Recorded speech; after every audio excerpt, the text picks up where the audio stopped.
Hello les scorpions, j'espère que vous allez bien. Aujourd'hui on se retrouve pour votre guidance de la semaine du 25 au 31 mars 2024. Bien entendu ça reste une guidance générale, donc s'il vous plaît ne prenez que ce qui résonne en vous, que ce qui vous parle, c'est super important. Comme toujours je vous inviterai à aller voir votre signe solaire, ascendant, lunaire, pour avoir le plus d'informations possible pour vous pour cette semaine. Et pour les personnes qui souhaitent prendre rendez-vous avec moi, que ce soit pour un soin énergétique, un accompagnement holistique, une guidance privée, du feng shui, de la géobiologie ou de l'architecture d'intérieur, vous avez mon adresse mail en barre d'infos, ainsi que les liens pour réserver directement le rendez-vous qui vous intéresse. Également, vous pouvez me trouver sur Facebook, Instagram, LinkedIn et TikTok. On est parti les amis pour votre guidance. Bon, de façon générale, c'est une semaine où on va être tous un peu à cran, sur la défensive, on va avoir l'impression que tout le monde nous attaque. Bon, ça c'est les énergies liées à la fin du mois de mars, liées aux énergies du bélier. Donc on est un peu tous dans le même bateau là-dessus. Voilà. Alors, vous, votre sphère énergétique, qu'est-ce que ça raconte? C'est par rapport peut-être à une relation du passé ou une retrouvaille, vraiment on est triste, on est désolé. C'est vraiment le truc que j'entends, c'est je suis désolée, ça me désole. En tout cas, on vit mal la situation au niveau énergétique par rapport à cette personne, ces retrouvailles ou par rapport à l'enfance aussi, de manière générale. On a cette notion d'une harmonisation émotionnelle qui est en train de se faire, mais c'est pas évident parce que ça touche beaucoup de choses profondes chez vous, bien entendu. Donc c'est une semaine où il est question vraiment tous les petits subterfuges qui nous permettent en fait d'une certaine manière de ne pas avoir à regarder là où ça fait mal. Là cette fois-ci, cette semaine on dit stop, voilà, ça se clôture, ça s'arrête, les petites tentations à droite à gauche, les petits subterfuges pour plus ressentir ce genre de choses, ça s'arrête parce qu'il faut aller travailler là-dessus. Ok. Alors, au niveau matériel physique, on peut me parler d'une personne du signe de la balance, peut-être qui prend de la distance, ou c'est vous qui prenez de la distance vis-à-vis de cette personne. Pour certains, il est question aussi d'un avis judiciaire qui force à une distance. Donc ça peut être vous qui êtes obligé d'avoir une certaine limite distancielle, ou c'est par rapport à une personne autour de vous. Ou alors, pour d'autres, il y a une notion de justesse, il y a quelque chose qui est en train de se rééquilibrer par rapport à des choses à distance de vous.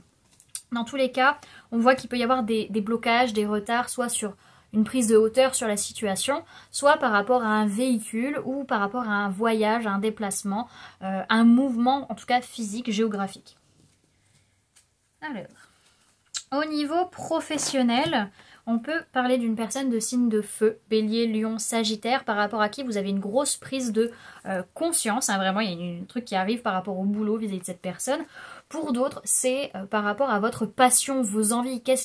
Pourquoi vous avez envie de vous lever le matin? Et là, il y a une prise de conscience de ça au niveau professionnel sur la semaine, parce que vous vous rendez bien compte en fait que là où vous êtes actuellement, vous êtes malheureux, vous n'êtes pas bien dans votre sphère professionnelle.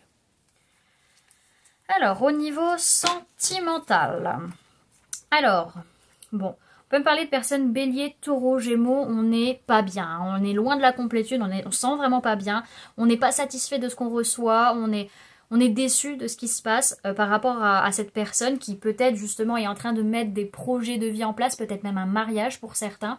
Pour d'autres, c'est par rapport à un renouveau qui est là, un nouveau départ possible vis-à-vis justement de projets en commun, de famille, etc. Enfin, famille, plutôt construction de famille et de mariage. En tout cas, vous n'êtes pas bien, vous ne vous sentez pas bien. Ou alors, si vous allez là-dedans, vous ne le faites pas parce que vous vous sentez bien, mais parce que justement, il y a un manque de complétude et que vous cherchez quelque chose chez l'autre.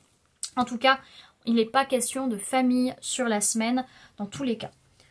Alors, je reprends un peu mon souffle.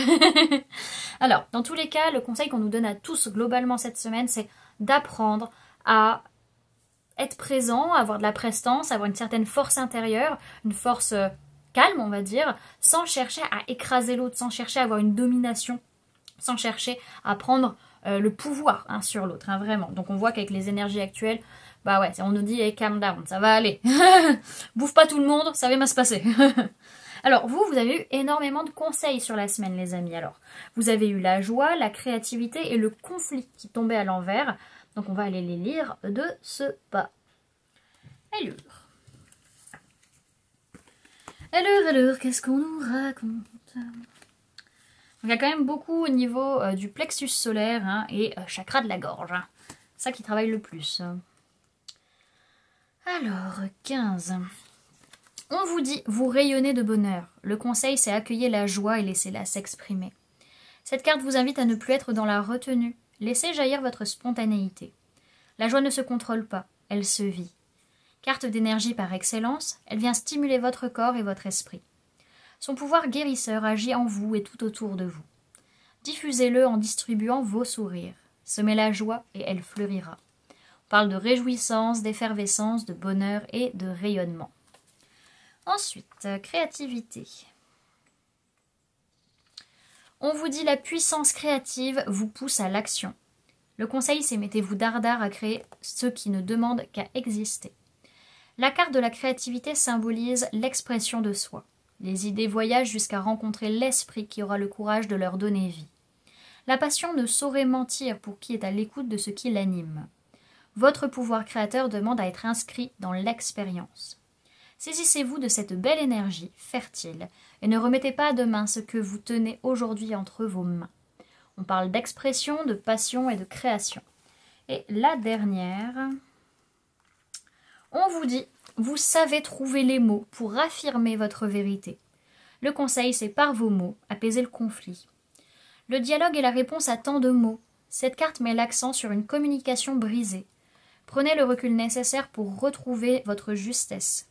Un mot peut changer toute une journée. Son pouvoir est sans égal, en bon comme en mal. Pour renouer le dialogue, faites en sorte que votre parole soit impeccable.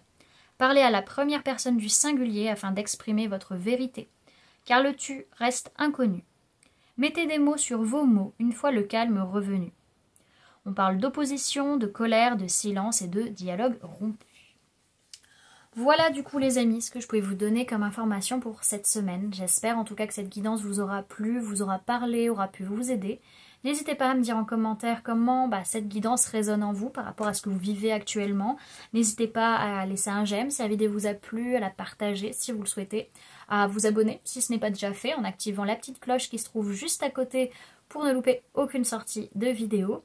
Également pour les personnes qui souhaitent donner un petit coup de pouce au référencement de cette vidéo, vous pouvez mettre en commentaire « J'ai la joie de créer, j'ai la joie de créer sans conflit ». C'est pas mal ça. J'ai la joie de créer sans conflit. C'est pas mal. J'aime bien. Donc voilà, vous pouvez mettre ça en commentaire. Et pour les personnes qui souhaitent donner un petit coup de pouce financier à la chaîne, vous pouvez laisser un merci. Vous pouvez prendre une souscription en cliquant sur le bouton rejoindre. Ou vous pouvez également laisser un don via le lien PayPal que vous avez en barre d'informations. Bien entendu les amis, c'est vous qui choisissez la manière de me soutenir, de soutenir cette chaîne et de soutenir mon travail. En attendant, moi je vous remercie d'avoir cliqué sur cette vidéo, d'avoir pris ce temps avec moi, d'être resté jusqu'à la fin de cette vidéo. En tout cas, je vous fais plein de gros bisous, je vous souhaite une excellente journée, une excellente semaine. Prenez bien soin de vous, à très bientôt. Bye!